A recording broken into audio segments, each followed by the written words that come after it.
Good morning po! For today's video naman po, ay maaga nga po kami nagising kasi may pizza appointment si Lily. Kaya ayan po, nandyan na silang dalawa ni Mami. Pero wag niyo na pong hanapin ako kasi nga dahil maagang nagising at late ako laging natutulog, ay syempre nakatulog po ako ulit sa loob ng sasakyan. Kaya naiwan po ako doon kasama ang daddy ko.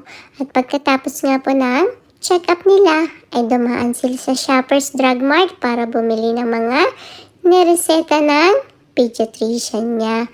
Bumibili po kami ng cream kasi may mga konting eksema si Lily sa katawan.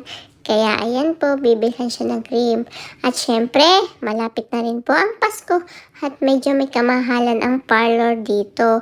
Sayang ang pera. Gusto mo rin namang magpaganda, pero kaya mo namang pagandahin ang sarili mo sa sariling sikap lang.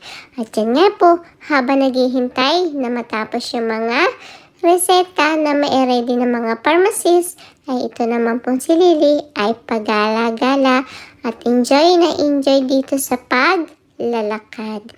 Ang haba-haba na nang narating na panaginip ko, habang itong si Lily naman ay ang haba-haba na rin ng napasyal at na lakaran.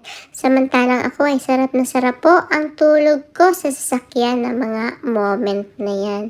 Lily, ano ba ang napamili mo? Sigurado ka bang may mga binili ka para sa akin? Kasi kung ako ang kasama ni Mami, ay nako, siguradong punong-puno ang cart ni Mami kasi madami akong mga gustong damputin.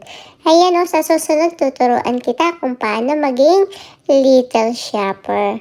At syempre, pagdating sa kainan, ay gising na gising po ako.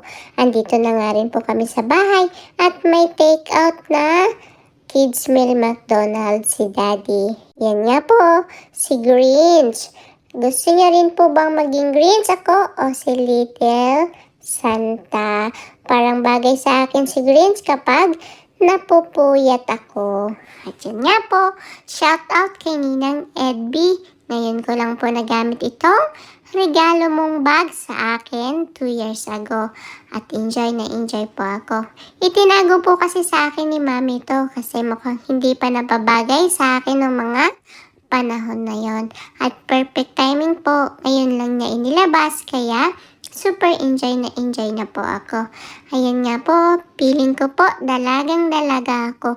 Kahit unicorn ang design ng bag na ito.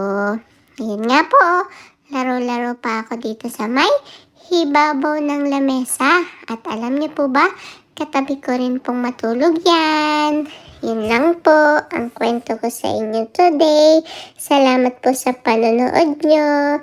Bye-bye po, Mama.